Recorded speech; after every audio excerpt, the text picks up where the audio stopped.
No, you don't go live until the cat's on. The cat left. Oh, and we're live. Welcome to the Dresden Files podcast. There was a cat for about half an hour, and now you get no cat. Because we're amateurs. Right. Yeah. Because the cat's like, I can't deal with this shit. I'm out. Somebody get He's my a agent. professional. Once he found out what we were, whew. Oh, no. Sorry, we're not bitter or anything. We're just Bitter? we're okay. Who's bitter? Ben. Apparently, some of our people. Ben is. Oh, right. Yeah. We're the podcast that one guy on the internet is mad about. So The one and only guy who's mad. No, at I us. imagine there's at least two people. Yeah. okay. The other one's just a Nemesis sleeper agent. We don't know who it is yet. But we're gonna blame Aurora. Well, Because today just feel is sad the for summer Aurora. night discussion. Yeah. Get it? yes. It sure is. This one's KNIGHT, as opposed to the other night. That's like the other night. Anyway. Yes. Thank you for spelling out that joke that we've known of for years. The one I'm that just wouldn't have saying. filled out the letter requirements, you mean? Oh, really? Yeah, so because White they have Night some- has it because it still fits, but the other way. And then Summer Night wouldn't otherwise have the right number of letters. Because Knight Yes. has the same number of letters as summer.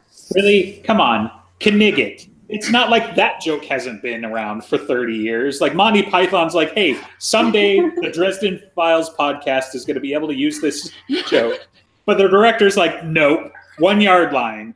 Pachow! Alrighty. Take that joke all the way and throw it over there. Our audience is far too young and unnuanced to get Monty Python. Yeah, I've actually not seen that Monty Python, so I didn't even know that joke existed. That's Okay, the only never one you mind. should have ever seen if you've ever seen one Monty Python. That's it. So that's our podcast get together. We're all flying to Colorado so we can freaking God. watch Monty Python and the Holy Grail, and we'll invite Kitty and Jim just for the halibut. Yeah, right. Oh, that kid. That guy. That guy. When you said kitty, I was expecting you talking The cat. about Andres' cat. That was funny. I'm sorry. Well, that cat can come too. It's not the UK. We don't have some weird Can I moratorium come? on animals. Am I invited? Well, No, you're obviously. from the land of death that is California. Yeah, you yeah, might not so- make it. We I'm got sure a it's cat. contagious. He's just kind of not in his bed, so unlucky. All right, so. So, Summer Summer Knigget. I can't believe you. Okay, so Summer Night, off the heels of Grave Peril, Harry has gotten his girlfriend eaten. Well, I mean, she did it to herself, but really it's Harry's fault because it's the Dresden Files. So It's always Harry's fault. right, Factually inaccurate. At least And- Harry thinks so. he spent what is it? So this takes place in summer, but it's June, right? It's June because it's leading up to the summer solstice, which is June 21st. So it starts like June 18th. Right. Yeah, it's the better part of a year. And it Great Peril had taken place around October. Yeah, just a little bit before Halloween. Right. And, in the opening sequence, basically we find out that Harry hasn't gone out with the alphas anyways since February.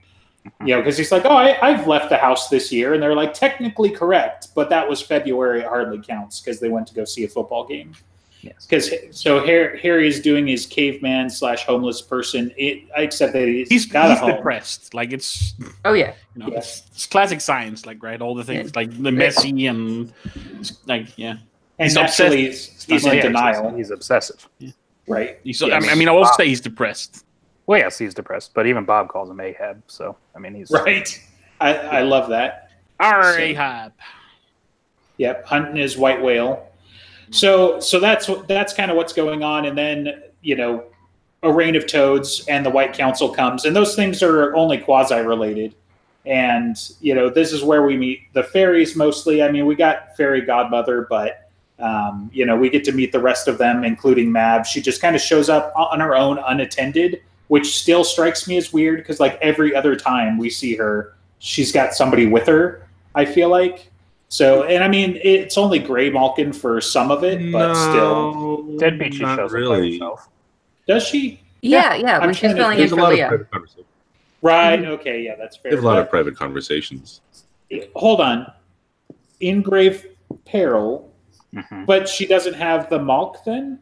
When does that start? Deadbeat. Small favor because you can't talk. What am I thinking? So No, in, it's before. in Deadbeat, when Harry's looking for help with necromancers and the word of Kemmler, he called for Leah, but Leah was a she-sickle and he didn't know it at the time, so Mab shows up alone. And she only answers in the frame that she can because Leah knows or doesn't know. Mab knows the answer, but Leah doesn't. And that was her again trying to say, I'll tell you if you become the Winter Knight, and he tells her to go away. Right.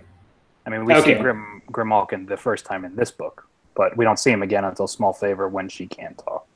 I always thought it was weird. Like, it's in the first 2 times we see like a Morg, it's Grimalkin, and then later on it's Cat Sith. I kind of I just thought of that when I heard someone. I was like, why wasn't it Grimalkin again, or why wasn't it Cat Sith from the start? Because reasons. I think even though Cat Sith is still a servitor, he's a little bit more than just voice translator. Like, even that's a little beneath him. Yeah, but then why not just stick with Grimalkin, kind of? I kind of feel like they were supposed to be the same character, and then for some reason he changed his mind. Or forgot about it. Or he just really wanted to make the Star Wars joke. We got upscaling Gruffs just because that was all in the same book. Doesn't mean the others don't deserve some upscaling. Mm-hmm. So, continuing on with Summer Night.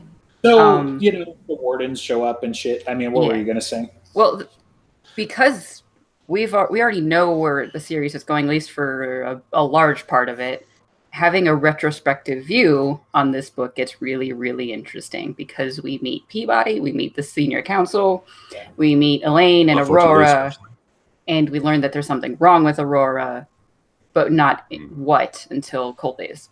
Right. So specifically, we were talking a little bit about before the show being like, one of the crazy things looking back on the read that we just did is that Aurora is infected by Nemesis, and we don't find out really all of that until Cold Days, right? So we don't get a name for it. We don't figure out, it's actually some kind of entity and whatever, and we find that out a little bit in Cold Days. But then immediately your question becomes who, what, where, when, why, because who got her? If she was the start of it, who did she get? And how long was she infected? Like, was she infected last Tuesday and just happened like, hey, I've got an open slot, so why don't I just do the apocalypse during the solstice because, it's next week? Or has she been planning this for years, or has she been planning this for decades, Because we know when Leah got, and we know who, what, where, why, when, pretty much for Leah. Like, we don't know what maybe their ultimate machination was, other than maybe if we get Leah, we'll get Mab. That was kind of their play, I think. But how for Aurora, and they almost pulled it off, right? Just crazy. It could be that Leah managed to infect Aurora. It could be that Elaine might be the person because she's got the connection with Justin Demorne. So you think Demorne was nemified? Well, considering he's working with outsiders, he was either around it or infected or just kind of made it available. So the worst part about this? So Elaine's magic is based off of what?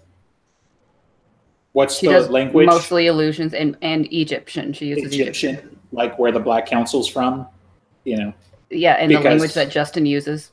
Right.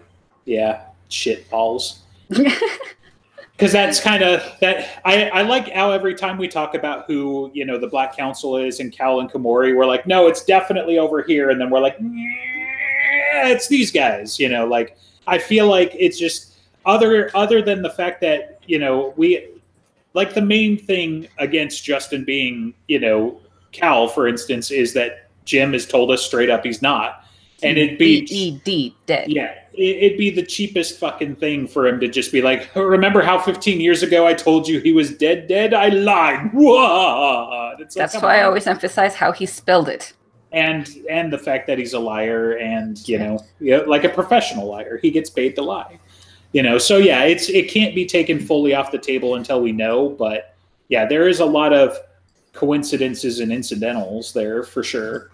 So. And Elaine gets weird because she says that she built up a debt to Titania, and that's why she had to work as the Summer's emissary. But later, when Lily was dead, she says that her debt was to Aurora, not to Lily. But right, sorry, they do blend into the same people eventually. Right.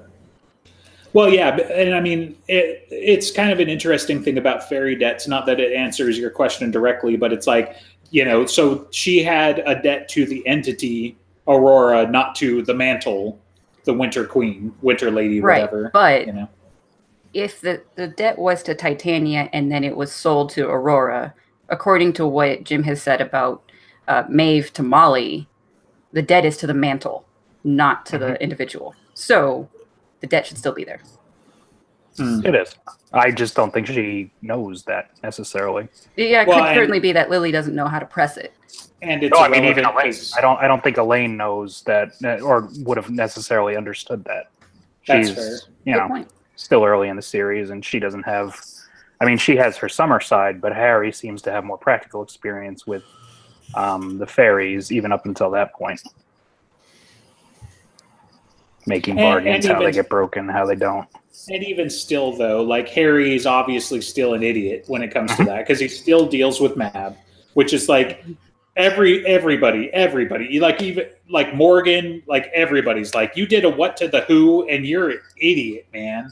And of course, that sets up like we're in book 4, so 8 more plus books of being a pain in your ass. So I love the way Bob said it. It's like, you need to stay away from the fairy courts because you're an idiot with women, and they're made up of women. Right. I think the other thing to consider with Nemesis play, and personally, I think Aurora wasn't just infected last Tuesday, because I think it was kind of like with Maeve, you need a little bit of time to build up. I don't think you could, like, for example, brute force take over a lady the way you could Cat Sith, the way that happens in Cold Days. I think you need to work on it. My guess is it probably targeted Summer first, because if what Elaine says is true, she's the other Starborn, and she's been building up more and more with Summer quicker than Harry was with Winter. So if Nemesis is looking for Starborns, then they're going to target the one that's got more hooks in quicker. Well, but of course, if she's Black Council, then here's our things. Like, we don't know that it happened before Winter, because we know that Leah was infected. The 8 months prior. Right around then, at least. But if we're saying Elaine is Black Council, then it's possible Elaine infected her like right out of Harry burning down Justin's place. Like that. It could have been that early, and so we've got years and years of. I just happen to be more sympathetic towards Elaine. It also kind of brings you back to that whole, like, I think I've talked about this before. It seems like with Cat Sith, where it was kind of pretending to be Cat Sith, but it wasn't actually Cat Sith controlling? Or was it Cat Sith thinks he's doing what he's supposed to until Harry calls out Nemesis enough, and it's just like, oh well, no point anymore. And if that's the case, what about the ladies? Like, Maeve never really dropped the act. Was she acting, or is she just being influenced?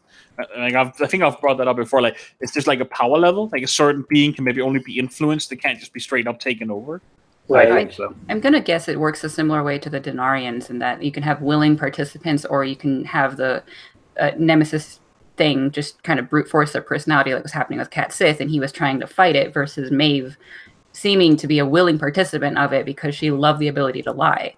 Right. Like, she's the Nicodemus of it. It's also, to me anyways, it's a little hard to pin down some of those. Like, Harry's pretty sure that Cat Sith got grabbed during the course of the book, right? Because he disappears for a period of time. So we're pretty sure, at least from Harry's perspective, it happened, at that point. So it was like days tops, if not like hours or something. I mean, when we get there, we'll read about it. But Maeve was always hard to pin down, because Maeve's been a prissy little bitch for 200 years, because we find that out in Cold Case, that Molly's got, a 200-year backlog of shit Maeve's supposed to be doing. So, we assume Leah infected her, but we don't know. I don't know. For me, that's not the strongest argument, other than we had a vector. It doesn't match the time. It's a little less of an assumption, because Mab flat out says it. And while I grant she could be wrong, I don't think that's the case. Well, you can mark the change in Maeve's personality and how she acts in Proven Guilty, when she basically sets up the idea that Mav is the one that's infected. Right. She's starting to tell the lie right then. Right. Yeah, because she's working on fixing Lily, and that's how she was able to string them along so easily. Right. Gotcha.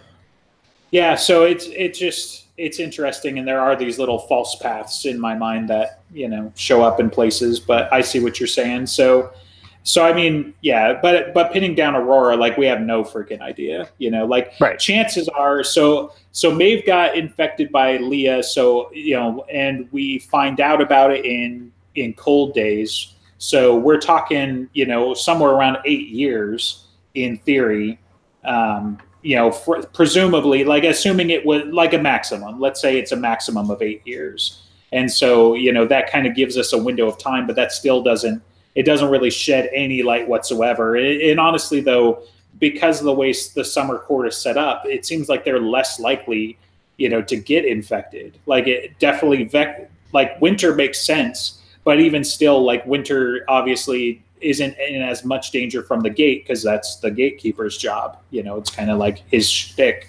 So I don't know.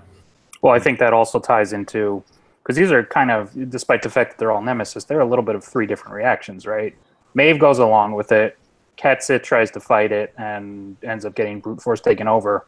Aurora, quote unquote, dies confused. Like, she didn't really know what the hell was going on. So she seems to be willing to go because she's also Summer, so she's going along with her motions. So it seems less like she was a willing participant and more like Nemesis highlighted that aspect of her and was like, go, go, go.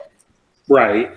Yeah. I mean, it's like subliminal messages in the first place. If you're already predisposed to it, it's probably a lot easier to get you to do it. Like, you know, if you're thirsty and I say, hey, maybe you should go to the lobby and get yourself a drink, and you're like, Coke sounds good right about now. That, you know, that's kind of what happened to Aurora. It's like, hey, you know, we should make the hurting stop, and we should do it together. And, you know, we'll just tip the balance just a little bit, which, you know, the funny thing about balance is that that's not how that works. And, you know, then the apocalypse happens, but no big deal. We can fix that. So, and you could probably make the argument that Summer's actually the sensible target to go after, because theoretically, did you really want to deal with Mab? Do you want to deal with the person that's supposed to be 24/7 keeping you out? She's more likely to be on the ball. And granted, she wasn't because it was her daughter, but, you know, theoretically, Summer's the one that, like, you know, hey, maybe these guys over here that everyone's kind of ignoring, let's try them first. I'm also curious, how much does Summer actually care or keep in mind the problem of Nemesis? We know Mother Summer does. Mother Summer knows about Nemesis and the war and the gates and everything. And so a lot of the wizards do. But would the Summer Lady be involved much? Would her administration involve much dealing with the idea of Nemesis and that? It doesn't seem like Aurora was aware of the outer gates or Nemesis or anything. Right. Because she, like, tipping the balance in the way that it does puts the outer gates at extreme risk. And she didn't know that was going to happen. Or maybe she did know and she didn't care. Right. But that doesn't seem likely for her. The concept between Summer and Winter to be more important. Right. And the Winter Fae that we do know were infected, Maeve just embraced it. Leah fought it, but they both knew about it consciously. And Mab knew it was a problem. So the Winter Fae at all levels seem to... And Leah's not even a queen. Whereas Aurora... Maybe this might be an early installment weirdness kind of thing where Jim just didn't write it in. But with Aurora being confused about it, that's an interesting little... angle on the involvement. And Titania does know about it. I mean, she's the one who named it in Cold Days. And also one of the reasons that she was so mad at Dresden was that I know she needed to die, but I still hate you for it anyway. Well, that's after the fact, though. How much did she probably didn't know it at the time, but she was able to realize that her daughter had gotten infected. I think in order to beat Mab's check, she has to know. Just for the sake of importance of balance of all that. I mean, it makes sense all the Winter know. You know, they're the ones directly involved with it. Maeve has been shot back at Mab that time about she's not going to be your good little hunting falcon anymore. We see what Molly's job is. So clearly the Winter Lady knows. Leah knows because, you know, she's the 1A. She's the one that's hanging around when Mab can't. So Titania makes sense to know because she's her direct equal, and the mothers know because they're the mothers. Right. Aurora's the real question. Well, Titania might have known it might have been just one more piece of paperwork on her desk, so to speak, where it's just one more thing that's not directly her concern. She knows about it, she's read in, but she doesn't spend a lot of time worrying about it. She's more worried about balancing winter, which is her prime. And that's the thing too. It's like, honestly, Summer's entire focus, or at least point of existing, is to balance winter. But really, they're only even balancing the overflow of winter. You know, because like what we find out in Cold Days is that if Mab went a little nuts or got infected or whatever, and she pulled just a fraction of her power off of the wall, I mean, probably the wall would fall, I would imagine, but also she could crush, you know, the Summer Court, if not all of reality, with what she's got protecting the wall in theory. And so like there may be creatures in winter that understand, you know, people disappear to go protect the wall or whatever, but I don't know if they get the stakes necessarily, because otherwise why would Maeve shirk her duties, right? And, you know, I think all Maeve knew was, I steal babies for Mab's war or for her war machine, but maybe not the full freaking extent to it, because it seems like Molly has the edge, and why Molly was like, well, shit, I really don't have a better idea in all of that nonsense, you know, because I just, like, I can't imagine that Maeve knew and behaved the way that she did. You know, like it could be some end of the world types of like crazy where it's like, well, shit, we're all fucked anyway, so I'm gonna go get drunk for 200 years. Maeve did know there was such a thing as Nemesis, though. At least by the time she was infected. I guess that's the point. Because she lied to. I personally, I mean, I can't imagine Maeve didn't know. I think her problem is resentment. I think she resents the fact that she was probably essentially born for this and had no choice in the matter. And we see she's willing to be petty about everything. She did choose. She did, yeah. Yes, no, I mean, that's exactly her fate side, but I don't think she chose knowing the stakes necessarily, and I don't think she also equates that the same as being, well, you had me so that I could do this. Or it's entirely possible she did know the stakes, but she still resented it. And that's she still resented being pressured into it, unlike her sister, Sarissa. Right? So that's a character thing for her, rather than a knowledge thing. That's a very good, like, irrational character thing that's worthy of hating a character for. It's a good flaw, essentially. I mean, and we see in Cold Case, the Mab tells Mount, you know, consider the outer gates, and it just kind of, I have to imagine, even if Maeve didn't give it much active thought, it's just ingrained in winter. She still knew. Yeah. Okay. Yeah. No, that makes sense. Well, and that's a way for the Winter Lady to recall knowledge, is just to think about the question of winter law, and then she can just explicitly know it. We see Molly do that in Cold Case. Like, oh, is that what you used to say? Right. Yes. Well, it was along the same lines. So. Yeah, I mean, she does it also with Carlos. You know, winter law just kind of pops up with, oh, we can do this now because I'm making a bargain with you, yada yada yada. Right. So I mean, we see definitely the Nemesis part, and then, you know, one of the other things we were talking about earlier was just the Black Council here. They kind of move up from petty drug use and, you know, Wolfen Hexen belts and shit like that into like full on apocalypse. Like they almost pull an apocalypse off on everybody else. I loved that. I hated Faerie raging, boiling blood Morgan for just like, no, you shut up. You're not going to fucking pull it off on the council this time. And it's like, you fucking ignorant asshole. Like, the world is literally at stake, but because you hate Dresden so much, like, it's actually so weird, because I feel like Morgan in this book is, I mean, he's kind of an asshole no matter what, right? But I feel like he's different than any other book.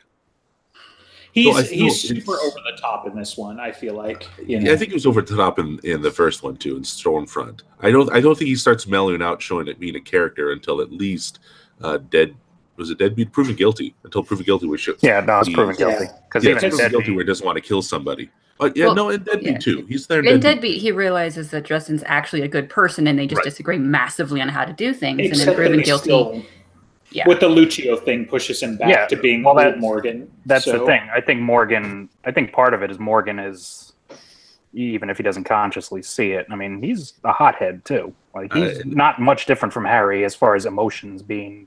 And like, he's willing to go and kill him at a moment's notice. In every other book, he is Warden Morgan, whereas in this book, he's more like Merlin's lapdog, Morgan.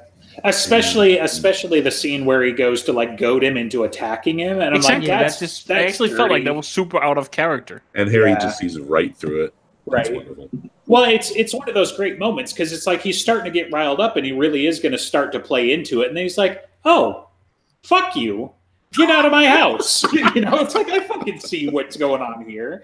And like, I feel like a lot of people, have had that moment sometime in their life where they're like, I'm about to make a crazy big decision and I'm super emotional and super mad about it. And then Harry's like, no, now I know what's going on and I'm super cool. Like, you're going to have to kill me because I'm not going to do anything to you and you've got a witness. So I know what game you're playing. So that was a really interesting moment. In this reread, when I was thinking of like he's trying to convince Elaine to go to the White Council and she refuses, which on a kind of suspicious side, she maybe nemfected or whatever doesn't want to go to the White Council and be made aware of anything. Right. But then also because they're not always the good guys. She would want to go to the White Council. Well, they would already have someone who's infected there, right? They've got Peabody. Right. Yeah, but I get the impression that the Nemesis thing is not just something they drop like on everybody. And like maybe like it's a limited resource. Otherwise, why wouldn't they just like go crazy with it? Yeah, there's that, but her caginess of being presented to the White Council and how much of a risk it puts her in a good light of she's making a sane decision when the good guys are supposedly then trying to kill Dresden because they don't believe him. Right. Well, and honestly, though, that moment is so great because, he's like, what? The White Council's not all that bad. She's like, they're trying to fucking set you up for murder. And he's like, well, other than that, like it's kind of an irrational moment for him. Like, again, I kind of side with his justification and stuff because ultimately they're the best good guys that we've got, but her reasoning is like a knife's edge. Like, it's like, no, I was here in the bedroom when Morgan tried to set you up so that you would get killed. You can't really convince me. Now is not a good time to talk about the comeback to the council so they can murder me. Like, no thanks. I choose to believe that the reason he goes a little more to the wall for them in that argument is because he just doesn't want to lose her again. He wants to keep her close. Sure. Yeah, that makes sense. But that's, I don't think, because you see in every other book, yes, he gives them their due as when you compare them to, say, the Red Court. Right. But he's willing every other book basically just like, no, these guys, they just need to move on a little bit. They need to, evolve. And they have the right idea. They just need to upgrade everything into the way that I think they should do everything, and they're good. Right. Well, it reminds me of Churchill's quote about democracy. It's like, it's the worst form of government except for all of the rest. The White Council is like the worst bad guys except for, all the actual bad guys. So, like the people who eat people. Yeah. Those guys are pretty terrible. So all we do is kill teenagers. That's barely anything. So yes. So as far as like other setup, obviously like the Nemesis thing doesn't pay off for many books. We had the go ahead. With he's like yes. With the emergence of the first appearance of the Zalot's card. Right. Yeah, and the great scene with the like 14 layers of the chain of command, where they get to like did you listen to the audiobook, Justin? That's the only thing I do, man. Yeah. Yeah. So is anyone else other than me? Yeah. I have, but not okay. Recently. Did you notice that? Okay, so Toot's voice has not been consistent yet. This time, one of the other Fae actually has Toot's voice. Yeah. Oh, really? Marsters has basically changed the way he's done the voice from like book 1 to this one. In book 1, he's much more weird sounding, and this one he's just like he basically sounds like voice. A human. He doesn't really change the voice. He sounds like a small child to me in book 1, whereas this one he kind of gets the like, you this can time tell it's he's like lighter, but one of the other Fae has Toot's exact voice. Interesting. And I think maybe he got a note or something like feedback, and Jim was like, "That other Fae, that's Toot." Right. That's funny. So I think next time he's gonna sound like that. Yeah, since you're bringing up the audiobook, this is the point where I remind you that like I have to listen to Summer Night because it's the one where Marster swears for screwing up. So sorry, I know you probably want to forget that ever happened, but I'm gonna keep that near and dear to my heart. So the very first time I ever listened to the audiobook, I was cooking while listening to it and I almost fell over laughing, which was very dangerous at the time. Honestly, I'm not even sure I caught it the first time. I was just like, "Yep, that's a thing." Moving on, and then where in the book one, is it? Because I don't even remember hearing it. So it's when they're coming out of Maeve's court, and Meryl walks up and grabs him by the back of the neck, and as it's continuing on, Marcius goes, "Wait, oh, he's got the back of the neck. Fuck!" And then he continues on. Right? Yeah. It's such a great moment because it's clearly like he gave space to be edited. He kind of reread it, and he's like, "Oh fuck," just a very human moment, and he's a professional, so he gave the buffered space, and then somehow it didn't get cut, and we have that copy. So but yeah, so just a fun little note. But. When we get James on here, we got to ask him how he feels about that narrative getting cut out of the audiobook. It's over a month. It's transitioned from if to when. Yes. Yes. Well, obviously. You have to will it into existence. We are the best quasi-semi amateur podcast. Yes. Hacks. We've had the man himself on. And speaking of which, next episode, we're going to have him on again because episode 77 was reserved to have him back on the show. You might want to tell him. Right. Director. I don't think he is up with the Trello card. Yeah. Yes. Well, 77 is a number that is reserved.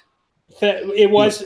We were supposed to have a new book by now, and there's this whole marriage thing that's happened, and just everything. So long as we're talking personal notes, though, back to Summer Night. This is actually one of my favorite books. It's one of my 3 favorite books.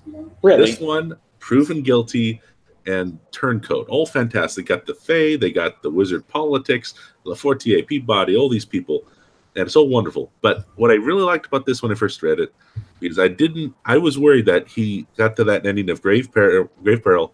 They got people dying, the war is starting, and I was like, is he really going to land this? Is he really going to continue this? Is this going to be part of this story going on? And yes, it is, right off the bat. Ghoul Assassin. Right. And then the Tigress. The opening scene is really turns out the Ghoul Assassin has nothing to do with the Billy. And Billy talking about it. Harry's been trying to find the cure, and it's like, how dare you interfere with my affairs? It's like, I don't need you, and assassination.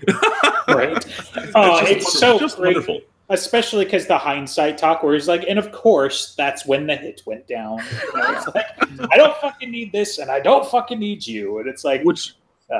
and that's one of my favorite little subplots in the book, too. This is such a well-structured story. I don't feel like there's really anything that's wasted in this book. Because that scene plays into the ending, and the moment where Harry realizes that he's just mad, he's just not thinking about what he's doing, when he's confronted by Morgan, that whole subplot, that's one of the transition points when he starts getting into the zone and starting to think a little bit more deliberately, look around him, and realize what's going on around him, rather than just, be obsessive.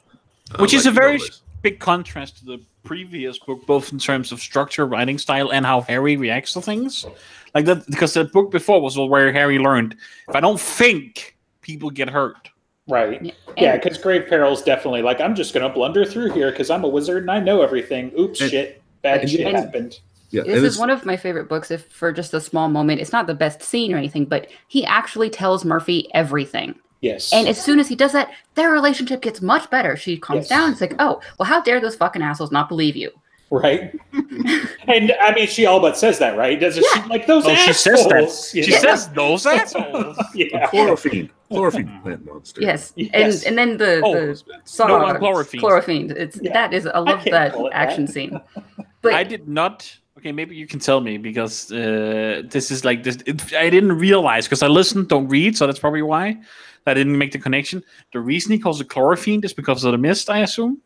No. Then why? No. So the chlorophyll. Chlorophyll is the stuff that makes plants green. It's how they absorb light and convert it into energy and everything like that. I don't know what they would call it in your language, but for us, it's chlorophyll. And so he calls it a chlorophene. Because I was thinking the mist knocks people out, kind of. So I was thinking chloroform, and he thought that the thing was doing it. You're overthinking it. Yeah, I applaud you. I get it, because it does have a similar kind of root, but yeah. So Harry does the super serious wizard thing, and no other human being would do this instead. Where it's like, oh, I can't call it a plant monster. What's the scientific word for plant? chloro and monster fiend. Yeah, chlorofiend, that, so that's all he's doing. Yeah, he's just doing a more sophisticated version of octacongs. Yeah, it's the same in skin games where he's like, so what do we call this? Octacongs. Yeah, there we go. They're like some kind of squid, octopus, monkey thing. Yeah. So what's really important though is not to interrupt the wizard while he's wizarding. So previous book though. 2 actually. Enemies that. Yeah. Right. Yeah. 2 books ago. Yeah, right. Moon. Yeah. So what else have we got? Rashid. Okay. Yes, Rashid. So I love Rashid. It's a great moment, Well, all of Rashid's moments are great. Just he's the weird, brooding, mysterious wizard. Everyone else is being flashy and like very awesome in power, and he's just with the cowl and he's and more deliberate. And he's great when the senior council stuff does things. And then he comes by when Dresden is hanging upside down in a tree and reveals a minute later, I was about to kill you if you said the wrong thing. Well, but I mean, so to back up a little bit, right? So we've got one of the opening scenes, like not the hit, obviously, but with the White Council meeting, and the Merlin is like, okay, well, how do you vote? And he's like, with great deliberation. It's like when you can out-wizard the fucking Merlin in your mysterious talk, and he just kind of hems and haws because he's doing the same shit that you see in better detail in Proven Guilty. In Proven Guilty, where he's like, he sees shit that nobody else has picked up on, and then all of a sudden, Ancient Mai's little dude comes in. Yeah, emissary. Thank you. So he shows up, and he saw it, and so this frostbitten emissary comes in, and whatever. But he's just yanking the Merlin's chain, and then later on, Harry's just blasted himself out of certain doom. He was held by Elaine's spell, which was the exact spell, which I have to bring up because it's like one of my favorite lines in this first half of the series, I think. And it's like, you evil, wicked, devious, clever little girl. If this works, I'll buy you a pony. Because she uses the exact spell that she used when she held him for Justin. And so he breaks out of her spell again, then uses Faerie to blast himself out of basically quicksand He's into still a not tree. saying that right. Which, the spell? Yeah. And then Rashid walks up and he's like, what the fuck are you doing in the tree hanging upside down from your belt, you crazy wizard? And, they have the whole, I can't get out of here. And he's like, yeah, just put your foot and then your hand and do the thing. Yeah, so. And then there's the callback in Turncoat that when I first read it, he's laughing about a tree? What is he? Oh, that's funny. I'm super excited for all these future book references because I'm like, oh man, I'm gonna hopefully catch that next time. So Rashid is an awesome character, and you still can't prove he's not Vaterung. And his opening is really good. I mean, really, the best thing for her in him being Vaterung is the fact that Rashid kind of breaks all of the agedness. So either way, it's never shenanigans. So he might as well be Vaterung. So I mean, they got the same height. They both have invisible eye or missing eyes, and then at the same time. Yeah, exactly. Yeah, and they're both connected to Mab. They're connected to and wizards. How many eye patch guys could there be? So it could be that he has Vaterung's eye, and it's just one of the things that he snagged, the Black Staff snagged the Fae. Actually, I kind of like that theory. Vaterung sacrificed his eye for wisdom, but or really, lost it in a poker game. Rashid just wound up with it. So you're saying Rashid is like Rocket Raccoon for the Dresden versus I'm going to need that guy's eye. No. But I mean, the connection that Rashid has with Mab is very, and you don't know it right now, but he knew the Winter Messenger was coming back. Right. Both probably because of his weird magical eye stuff and his connection to Mab. He knew that Harry was the one that Mab had approached to being the emissary. They probably talked about it over the water cooler at the gate. Though. Because didn't there was somebody, I thought Rashid said so, because that's when they had that conversation. Because he talks to Harry in the White Council meeting, and he does his little privacy spell and whatever. He's like, you already know what this is all about, don't you? Like, I don't think he knew so much as he knew she was playing a game, and then Harry seemed to know more than he should have, and he's like, "Oh, it's fucking you, isn't it?" Shit, and of course it's you. They already have a relationship, and when she notices his eye goop, it's like, "What is that desert fox doing?" Right. Because they're all working on the wall so much, and the outer gates and everything. Well, because he was involved at Hastings, so that too, yeah. I just want to Dirk, I have a question. Why would Vadarung be called the Desert Fox? There is a theory between people who study Norse that all of the mentions of where the Norse people came from and the Vikings and the mythology actually came from Turkey and Troy. So there's a connection there. It's better. We're not just saying that Vadarung and Reread are the same person. Reread is fucking Santa Claus. Okay? Yes. Just so we carry this all the way through the full circle. Reread is speaking of St. Nicholas is from and that's Asia how Minor. he delivers the presents, right? Because he plays with time. But get out. Okay, we got to talk about something else. Yeah, so audiobook note. You brought up the thing with the North and stuff. Did you notice, Justin, mostly, or Alex, because you listened this time too? When Mab is introduced, it's red, and he does like a Norton, like a slight Nordic accent, and then like he just drops it like the next time she comes around. Right. And she also sounds different in this book than she does in every other book, I think. Yeah, she has an accent in the first scene that she doesn't have most other times because she just goes to straight American. But when she's playing Ms. Somerset, she has something. Yeah, but I mean, her voice also changes, right? Like that's like one of the things I've noticed a lot in re-listening to it and really paying attention to it. At some point, I think he just got some notes or something because, like, I feel like it's fairly consistent, but that's because I usually start at book 5.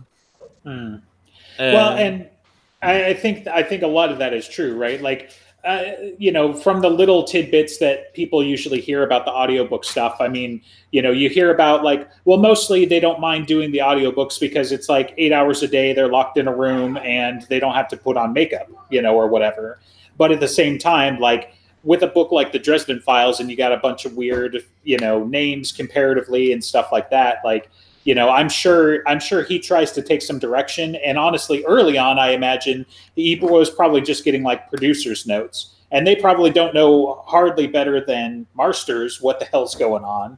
And so then Jim kind of gets involved. He's like, actually, I do have a couple of things, and because like Marconi going to Marcone, that's almost certainly had to have been a bump.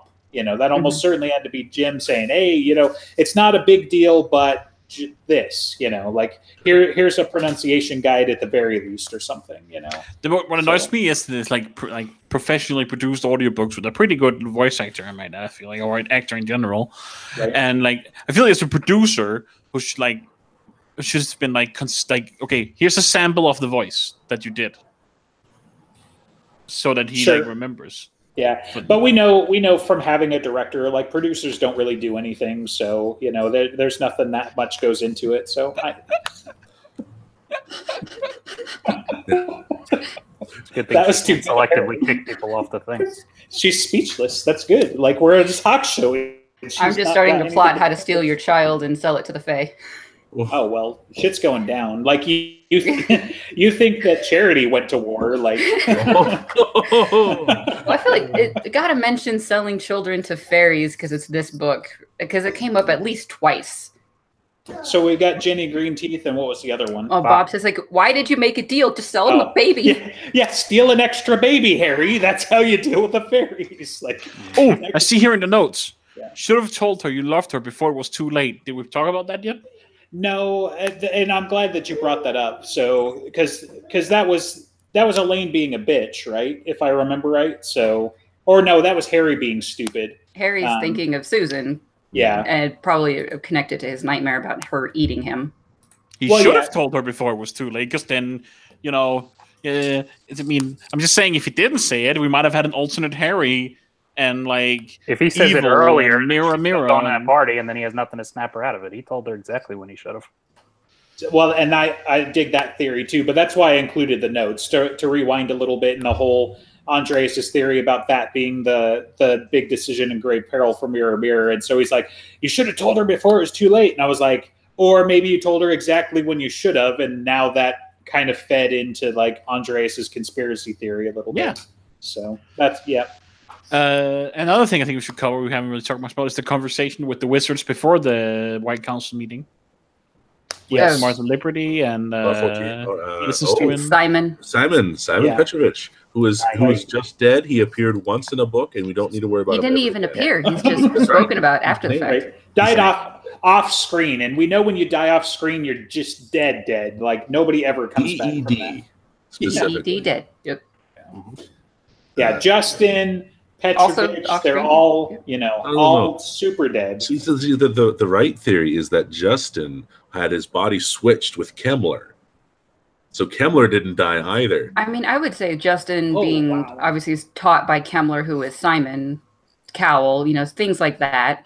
Body switching shenanigans. I would say Justin is doing kind of what Corpse Seeker's trying to do, and he's like running around as a ghost trying to get a new body. And Kemmler is now in Elaine's body. Get out. Just get out. No, I mean... What the fuck are you even talking about? Elaine is went Cowell. back in time. Nakamori. Elaine is Cowell. Okay, no. Who invited this guy? You all. Yeah. But I mean... not Jacob. There are aspects that I like it. The problem is, like good conspiracy theories, there's like zero evidence for it, right? like if Justin was the most powerful necromancer, like, do you get the feeling that Kemmler ran around giving a fuck about what a lot of people thought? Like, he's like, hey, guess what? It's the war to end all wars, big brother. I should just go to Auschwitz and start raising zombies, right? And it's like, because somebody might notice that, like an entire White Council. But Demorne was really doing stuff on the down low for that. Like, I feel like Harry would have been like, Justin really seemed to change after that point, and came home with a horde of zombies, Right. But and especially because it seems like the whole black magic thing, because people can sense it and whatever, and we could say, okay, Harry's a 16-year-old and dude's, like a retired warden. But I mean, obviously something happened there or happened a little bit beforehand, because he seemed to know about Bob, or maybe Justin just got lucky. But that does lucky actually happen in this universe? That's what I was going to say. Like, I think Dresden gets lucky, but I don't think anybody else, like, luck doesn't just happen to people, it doesn't seem. So yeah, I got a sword. And because of what get lucky. Right. Nah, people fudge the rolls. So the big guy upstairs cheats. It's not luck, Look, the Almighty doesn't arrange for me to be anywhere. I got to have wheels. So something I picked up looking up stuff online about the book, but in preparation. So you notice Lord Talos. He's the guy who's doing stuff. He was Aurora's lieutenant, basically, right? At the very end, it's revealed one of them, right? Here's the thing: when he gets hit by iron, he drops one disguise and immediately throws up another. In the attack on the Walmart, because he's not an ogre, right? Right. No, he's just glamoring himself into an ogre. He glamours himself twice after being hit by iron. He has a double glamour on already. So it's not even so much that. So he's Buckethead. Underneath the bucket is another bucket. Or no, I think it's more just kind of went like this and then like that, right? Really quick. So he's got that level of power and control, and he knows that Harry's watching and knows that Harry expects it. So he's just throwing up yet another fake out. Or even better, he's the dude dressed up the dude playing the other dude. Yeah, so he's just Buckethead. Yeah, okay, Buckethead was better. Scooby-Doo or something. Wait, did we just skip over the whole wizard thing? What? Yes, we ignored that. Okay. I just thought it was like important, but maybe it's not. We can get back to it. But we have to talk about Talos first. Right. Yes, because Talos is important. This one book he said. It is. Okay. The one thing here is it shows that iron does not absolutely end glamour or fey magic.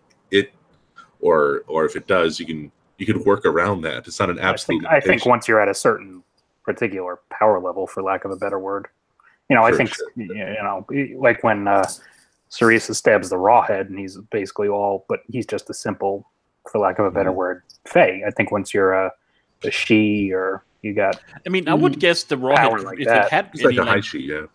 If the Rawhead had any magical powers, I would actually guess that it probably could use its powers. It's just it's hurt. It's in a lot of pain. The iron's not good for it.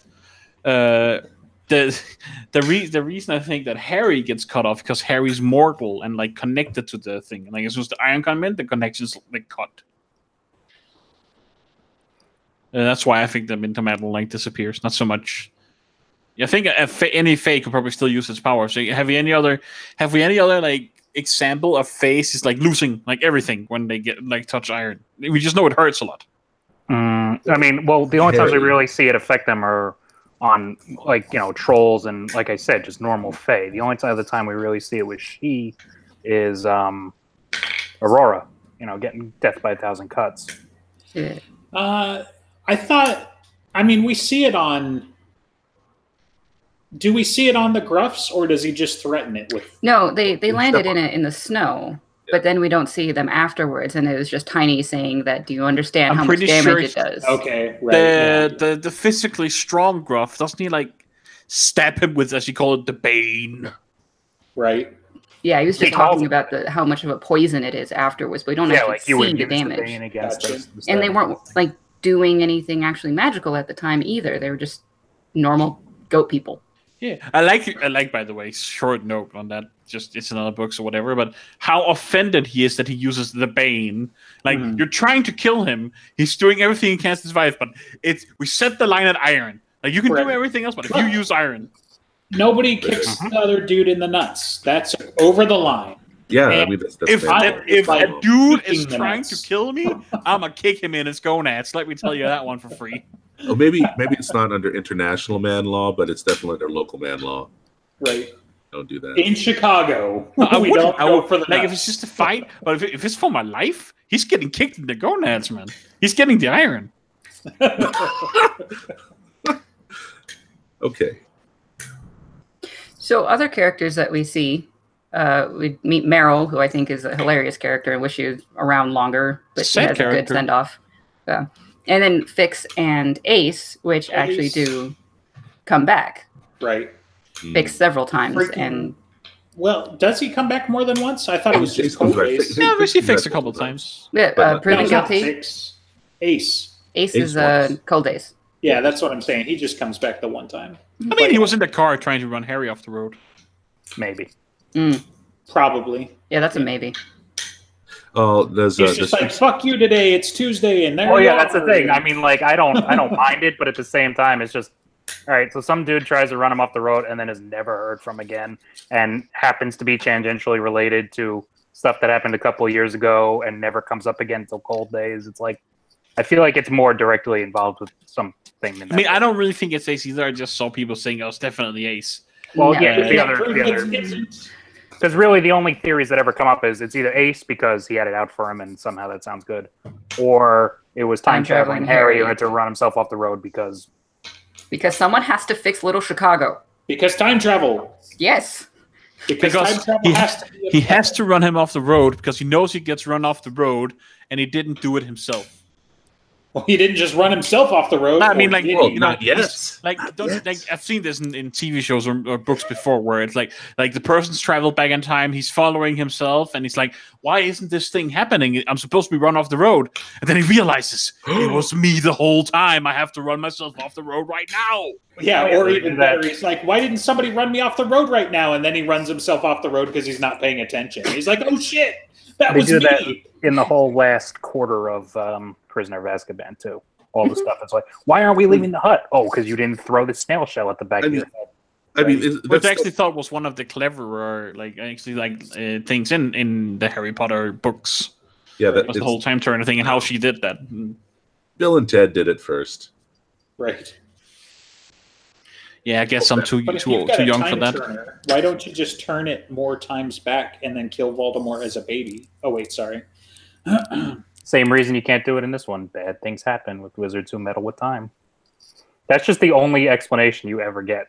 Because the Langoliers will eat them. Yeah, because things get very unhinged. There's a law of the conservation of history.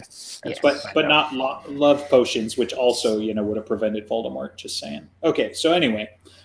Love potion created him. We still need to talk about the wizards, like the on Harry's You keep saying that, but I feel like we don't.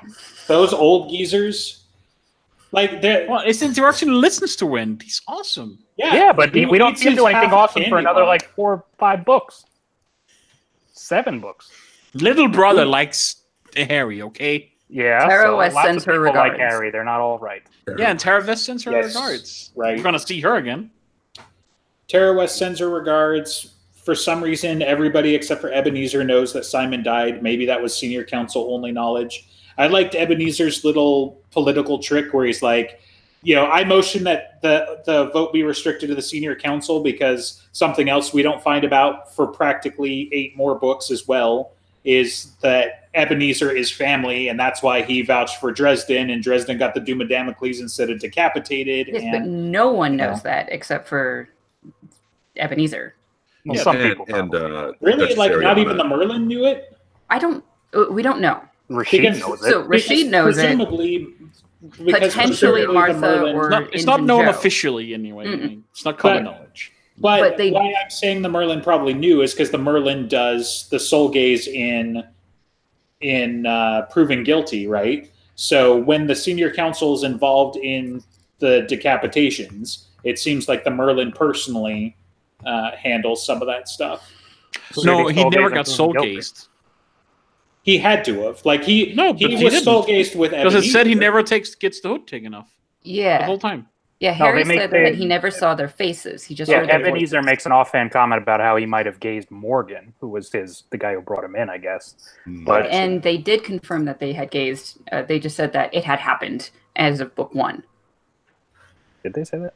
Yeah, it was like it didn't happen during the trial. And Morgan had his name and stuff. Morgan had his name. I don't think that means it was soul gaze, but whatever.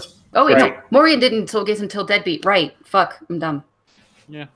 But it is said that during the trial at least, Hood never removed. Right. Yeah. Okay, so that's another thing that. Yeah, it seemed to be whoever, because Ramirez soul gazes the victims and Harry soul gazes Molly. It seemed. I don't think it's the council, the senior council that really. Yeah, Ramirez does that. That's true with Molly's, which actually, I mean, that definitely says that the senior that Merlin isn't doing it right because. I guess they probably split it around because soul gazing and using the sight can have a detrimental effect, so different wizards do it. Sure. Well, I think it's more like a warden thing. I mean, the warden's the one that would have to bring them in, so it seems more like the warden would do it. Ramirez has one of the biggest chances to be biased, even. It's kind of weird that it's him in that case, but I guess I don't think they really need to be above board. Well, and he is above board. Yeah, they made him the youngest regional commander, but I don't think. I mean, the reason.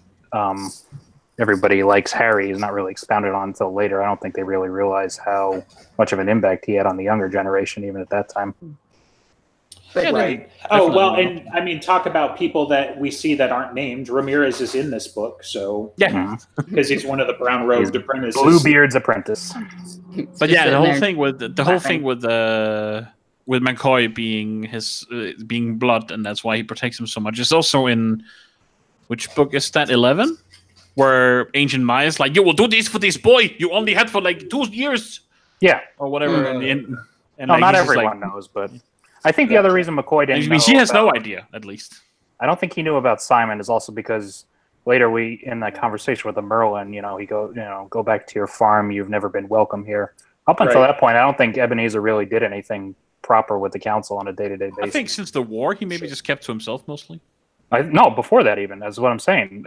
The war started up, and he was still kind of doing his thing because it was only about a year. We're talking about the French Indian War, right? The French Indian War. I think that was kind of falling out after that, and he just kept to himself. He was still doing things because he's still the Blackstaff. And he mentioned things and dates. The wardens. Right. So, he gets involved at points. Well, that's more than at points. He's the hitman, basically. My guess is he was also that's different than knowing Simon's dead because you were hanging around HQ. That's true. He was American geography.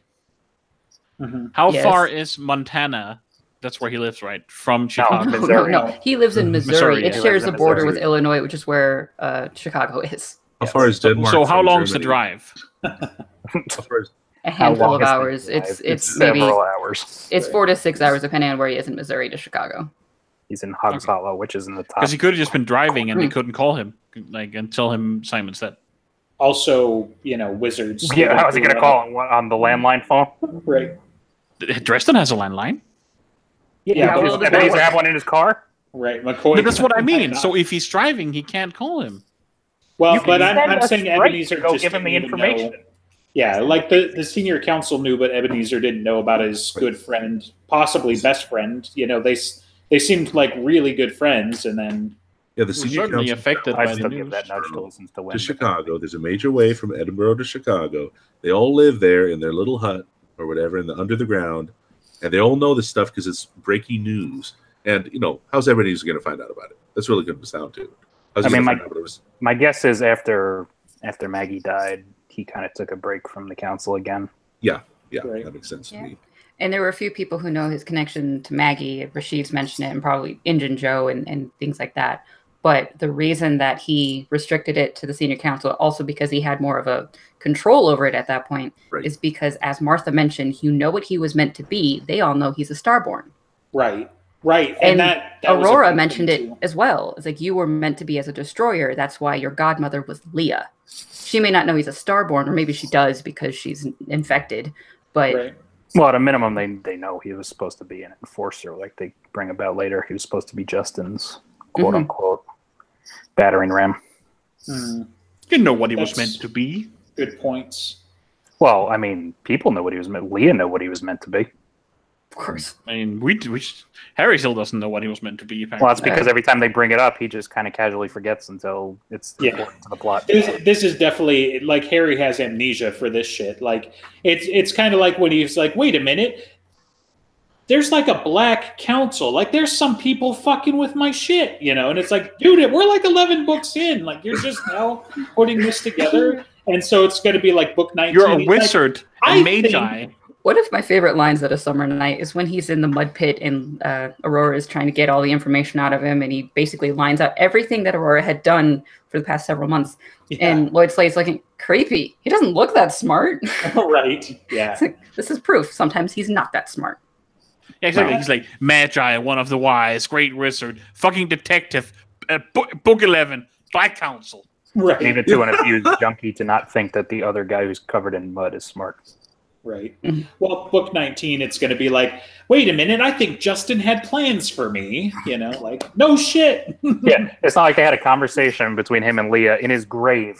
Like, no, you knew what he was doing to you. You didn't have him wrong. And that won't come up again till the end. Right. Another thing we get that's like foreshadow, like a rule established but not talked about until way later. Fairies entering people's house without being invited as long as they have no ill intent. Mm-hmm. With the brownies. Ah. Well, Okay. like, is Toot in Stormfront referred to as a creature of the Never Never? Because I know the vampires are. Is that Well, everybody's a creature of the Never Never in Stormfront. right? Exactly. That's what I'm thinking. Demons and this I mean, and that. and then he other flat out thing. says that Santa Claus is there, which is true because Rashid was at the wall.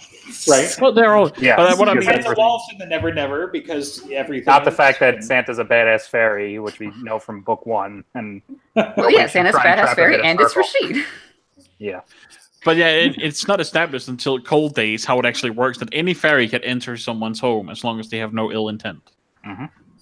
Interesting. But I mean, we actually knew that from the brownies. I just never really thought about it because they Oh, that's go good in point. there and do whatever they want. yeah. He doesn't realize until Lily tells him. By the way, thanks. Here's some cleaning crew. Which so he gets the brownies here and then basically keeps them until changes, right? Like he I think they'll has come. them I think until they'll they- even come back one. Like we'll see them in the next book once I he's don't know about taken that. like possession of a new home. They were a Well, gift from Lily. I mean, granted, yes, you could argue Summer Lady, but at the same time, I don't know that that's We'll necessarily. find out if it goes with the mantle or the person by then. I'm thinking it's a And- standing and- contract until he mentions them. They'll keep going. Sarissa, if it comes across your desk, hey, the brownies ask for about the work contract. The local union brownies ask, hey, can we do we still clean up this guy's house? Sarissa says he gets out the green little stamp and does, sure, why not? Yes.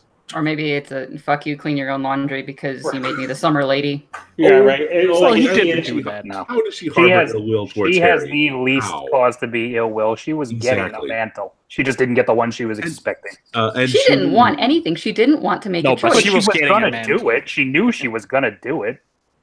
Or Well, she's it's not not- like Harry forced her to do it, though. Other Harry had all crazy sorts of times to like. Harry didn't force mess her. with her, Her but sister he I did. was gonna say Harry didn't force her. Harry was a perfect gentleman to her, pretty much. Actually, so since we're talking about mantles, I think we should talk about the mantles because they kind of come up in this book and importantly. They Because one thing that I had a problem with was the whole it goes to the nearest thing like itself. So basically the night mantle returns to the lady because there was a bunch of weirdness like how that was handled. And now that I'm thinking about it, the other thing that pissed me off about this book always and still does is the whole unraveling thing. But anyway, so the mantle, right? So they kill Rule and the mantle goes to Aurora because she was there with Slate, right? Yes. And Yeah, she she was puts close. it in Lily. Mhm. And then because Lily is now the closest mantle, More I guess, representative, I guess. it goes to her. Because like from there, it never made sense why it goes to Molly. Like the mantle goes to Molly. It doesn't seem that the mantle of a queen can be empty. Okay. But a mantle of a knight can goes be back empty. to the lady. Yeah, it goes or back to one of the nearest queens. queen. Yes. Yes. Okay. But the mantle of a queen must be filled. So yeah, it because goes even Maeve immediately says, because she didn't see what Mab had planned with Molly. Even Maeve said, "Where's my mantle going to go? Into some hapless mortal that's nearby, that's the closest ready to get this mantle." Okay. Yeah. I mean, it was going somewhere. Gotcha. Yeah, because I guess I had missed that tidbit because I was like that the whole shuffling thing that happens in Cold Days threw me for a loop where I was like, what the fuck? Because obviously like Molly gets the mantle first, right? Because Maeve dies, doesn't she? And therefore the summer Teresa gets it first because she she does. kills Lily, Yeah, Maeve and then kills she Lily. gets killed by by Murphy. And So it just Molly has to gets be it. a Fae, not like a Fae aligned with the court. No, because it goes straight to Lily. Lily was a winter fae, but she had Right, but she had been summer night. prepared. Essentially, she had the summer mantle. She had been And she had a prepared as relationship with vessel. Lily. Or Lily and Aurora had a relationship together. They Yes. knew each other. She posed for They them. might have prepared her. I'm as a talking. vessel as I mean, well. I'm talking like the Cold Days one again because Yeah. that was the shuffle. That didn't make as much sense. But Well, think about it this way: if it had been Maeve standing there and she had been killed first, it would have gone into Lily. Even though, well, I mean, maybe not because she had the summer night mantle, so it probably would have gone somewhere else. But Right. loosely speaking, it doesn't matter that she was necessarily hanging around with Aurora. She was prepared as a vessel, therefore she's going to get the first available one. Which is Yeah, why I think that's the Teresa was biggest thing. prepared to be the Winter Lady, but Right. the first available one was Summer, and so there it there is. you go. The textual evidence we actually have for this, and referring to Cold Days and this, it seems to be that specific point of being prepared or not being prepared for the mantle, or being prepared to receive something of in a manner of a Fae, being trained by a Fae, being in proximity to a Fae a lot. I think that's going to be the operative thing and where the power goes, and it's volitional to some degree, but. I don't know that it's entirely conscious. I think it operates by fairy law rather than convention, rather than by any kind of explicit decision. Well, yeah, it's just, I mean, mantle comes out, prepared vessels there, take it. You I mean, can't explain that.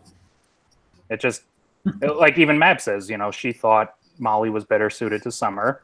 She had her prepared as that, I assume, she had her prepared as a backup, which I don't think it explicitly mattered, because if it mattered who you were prepared by and why, then Teresa could have never gotten the Summer Lady mantle. She Right. was prepared specifically to take over for Maeve. Well, and honestly, Mab saying that could have been her mortal side. Like, she'd much rather have had her daughter as the Winter Lady, Possibly. given the chance, So, But I mean, I think But she you also gotta recognizes have they're backups, similar. Like you work in IT, you learn this. I mean, I No, think she would recognize that Teresa is probably better suited to Summer too. She's not a Sure. typical vicious Winter Fae. right. Because I'm thinking how Maeve actually does the killing of Lily there. She shoots Lily, and she laughs at Mab, and Mab says, "You have no idea what you just did." So Maeve has knowledge of winter law, so I'm thinking it has something to do with, or maybe summer law too. Does it have to do with knowledge of law of the summer or winter court that Maeve? No, it's that she sealed her own fate, because Maeve thought she could never now kill her, because where is her mantle going to go? And what Mab is saying is, you have no idea what you've done. Now I have to kill you. Because she was, up until that point, still willing, like, hey, come back with me, I'll help you. Was it really up until that point, or was it when... Because it... We'll get there eventually in many, many episodes. All right. But the timing... Was Mab still willing to give her a chance until she killed Lily, or was it even beyond that, as long as she... I mean, did it extend beyond that? They were bantering for a little bit, and then she tells her, you've abandoned your duties, but something about I can set you right. I don't remember the exact quote, but she does give her the chance one more Mab time. didn't let Murphy kill Maeve up until Maeve was literally going to kill someone else. Until she was going to kill Harry. Was it Harry? I couldn't remember. She pointed her gun at Harry. Mab moves her finger, and Murphy becomes undone, and she caps her. She was going to kill. She was going to kill Harry. Okay, we'll get there. And Mab sure as shit isn't going to let anybody else break her toys. Damn it! So. Well, also at that, let's face it. At that point, you don't want to lose the guy who you just put through the ringer at this and spent all those months trying to bring back from the dead. I think it's because Mab knows exactly who Harry is and what to do with him, because she's been gunning for him the whole time. He doesn't realize that he's not just a paper cup, but right, because that's because he has selective amnesia. Yeah. Yep. I really want to know what Margaret and Mab knew about each other. Everything. I was going to say, a lot probably. Because Mab knows everything that Leah knows, or at least decent amount, because of how she filled in Deadbeat. So what Leah knows with Margaret, Mab would know. How much did the other way go? Semi off the cuff, I would say Mab at least knew exactly what Margaret was doing. Like, that she was setting it up, she was doing all this research, she was getting power. She knew why she had LaFay as an honorific and all of this stuff. I would dare say that Margaret probably doesn't know what Mab was doing and going on. Maybe she figured out about the outer gates, and that's why she decided to do all this other preparation. So there's a little window there, but the problem is I don't fucking think anybody except for maybe Harry knows what the hell Mab is doing. Like, I think Harry and Molly know a fair bit. I think Rashid obviously knows. Yeah. But outside of that, I don't think, like, even the senior council, I bet you Ebenezer would be just as shocked as Harry, when he finds out about the outer gates, would be my guess. So I like I said, off the cuff, I don't got a lot of maybe. I bet that it, but Ebenezer knows a bit more about the outer gates and whatnot, considering that he is the Blackstaff. And he totally got the stick from Mother Winter, right? So he has to know based on that connection. He got it from his previous master, who got it from their previous master, who initially maybe got it from Mother Winter because Merlin stole it from him. And then in a card game. In a card game. Everything happens in the card game. That's one big card game, Peace Talks, the biggest card game. Discworld style. Sorry. Yeah. I would be surprised if the Blackstaff doesn't know, especially now that there's the Great Council happening and there's some sharing of information. I don't know. I think he might have an inkling, but like, I don't know. It's tough to say because like, if it's one of those things that I feel like once you know, like, how could you not fucking act on it, right? Like, so you're telling me that McCoy could just use black magic to burn shit to the ground and steal their soul and what God knows whatever else, but the literal war for reality is out there, and he just kind of ignores it because that's Rashid's job. Like, I don't think that's how that works. Like, I think at the same time, he knows about Demon Reach, and he doesn't just hat up to take care of that either.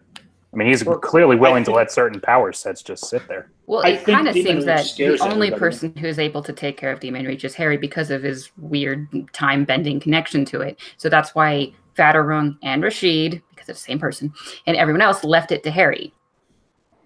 Well, because it has to be the Fulcrum's job. Well, yes.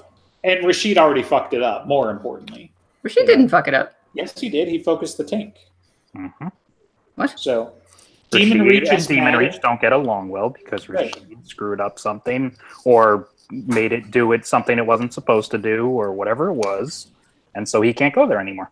Right, because Rashid probably was supposed to pick up the mantle of the warden and didn't, and still somehow pulled it off. I don't know. Like I said, some of this stuff is just floating around. It's crazy theories, but we have word of Jim that the reason why the island is mad at Rashid is because he focused the tank. We don't know the what, where, when, why, whatever, but that was an answer given for how come the island has a limp and is Rashid the island has a limp because of a glacier or something, right? Yes, but it's the same word. That was a subsequent. But it's the same word of Jim, so yeah. The main part of that was that Rashid focused the tank, and for people who know that what that RPG term means, it's getting there. I think it was either focusing the damage or getting something to do something that it's not supposed to do. I don't know. I don't play those games. My understanding, the way that it was interpreted, and I mean, again, even my understanding is a little loose here, is that basically, focus the tank in the sense that the bad guys drew Rashid off of mission, and Demon Reach kind of paid for it in some way or something like that. So maybe for all we know, maybe that's how the sleeper got out, or whatever. Like I can speculate all day because I got crazy. So it's not drawing Alfred off mission; it's drawing Rashid off mission. That would be my guess, because the island can't do anything, right? So the island is completely dependent on the warden to project power. In a way, right? The island's not going to run out to California. But what if the warden sends it after a target and there's a better, more important target, for example? Well, so like if you've got Servitor A that you think is about to kill someone, but Cthulhu over here is running away, right. But you're focusing him on this because, well, they're about to shoot this little girl.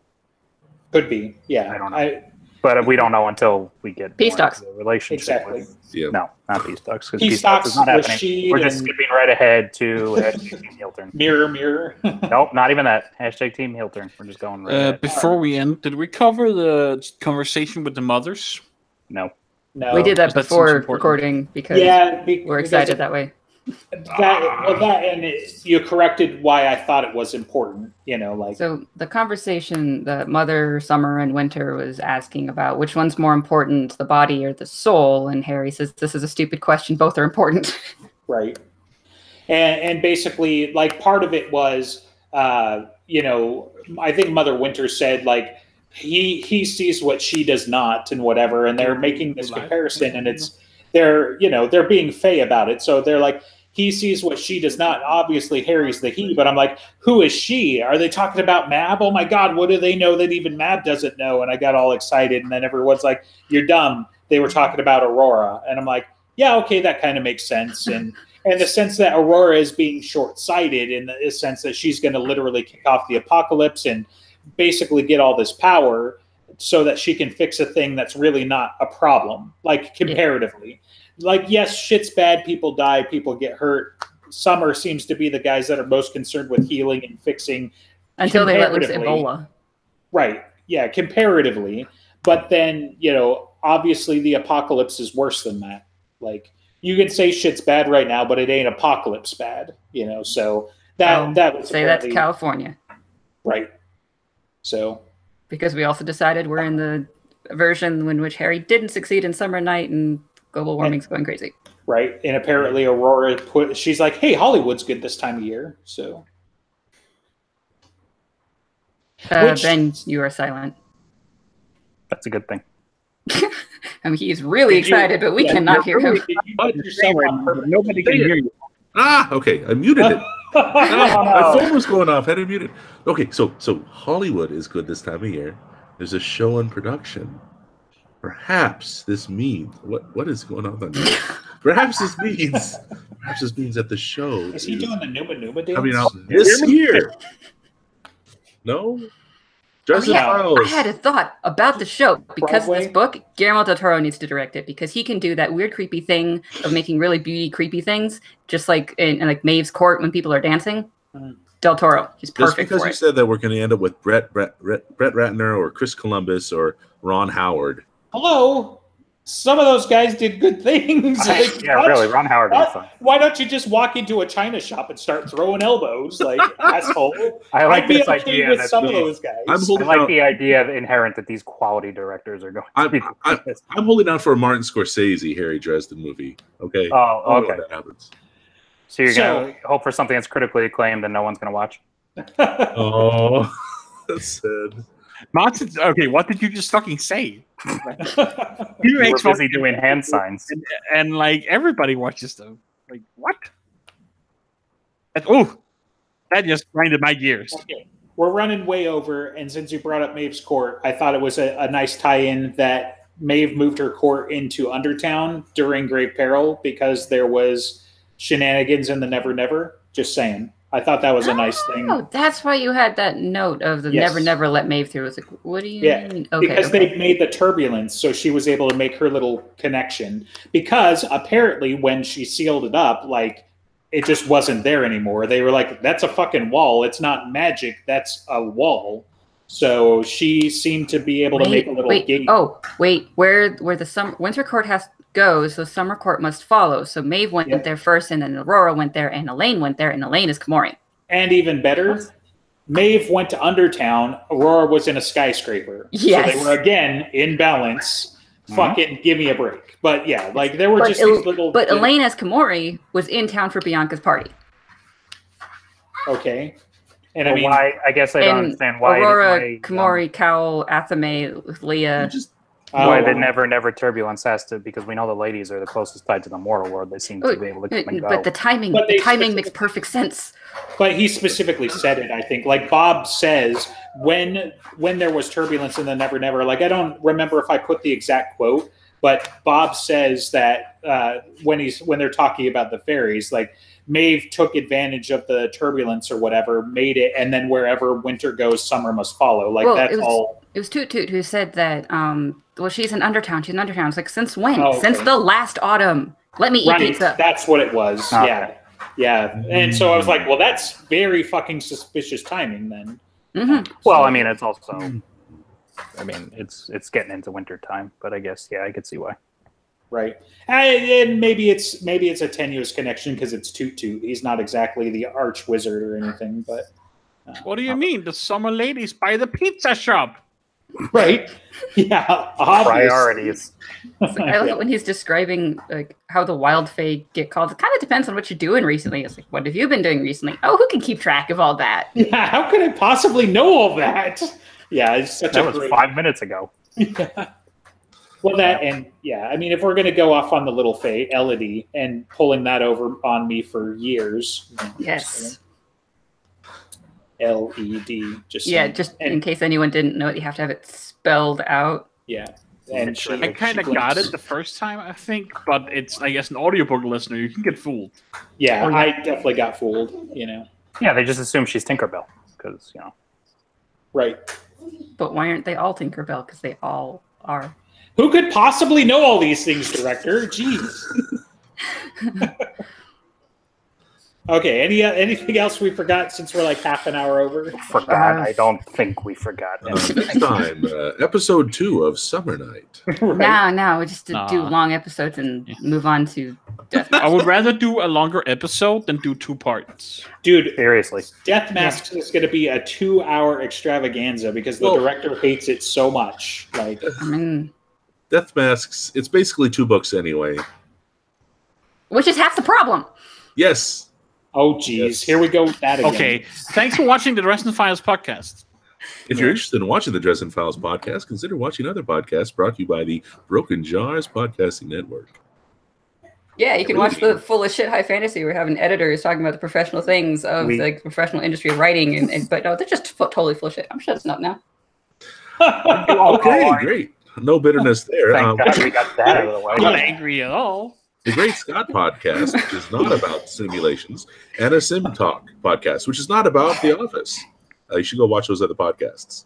They're on the network. It's kind of like what I told my 2-year-old recently. It's actually literally easier to list the thing it is about instead of the things it's not about because there's more things. Sim Talk is also not about SimCity. It's not about pizza. It's not about pizza. I know, right? Sim Talk. Not about pizza. Crazy. Oh man. Jacob, if you're listening, get on that, man. Not this Jacob, the other Jacob. There could be two Jacobs. No, that's why this Jacob has the mantle of EG. Everything's a mantle. Right. Eldest Gruff is a mantle. I know Eldest is a mantle, but yes, Eldest is a mantle. Yeah, but not Gruff. And he's a... Well, no. How is Gruff not a mantle? He's Gruff is not a a cognomen. You can tell he has the mantle of Eldest, and if he dies, it goes on to the next one. Just like Eldest Fetch.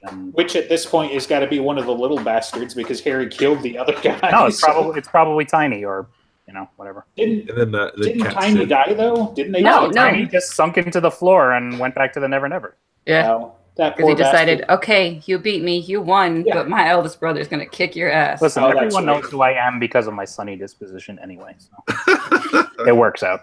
So you're a summer Fae?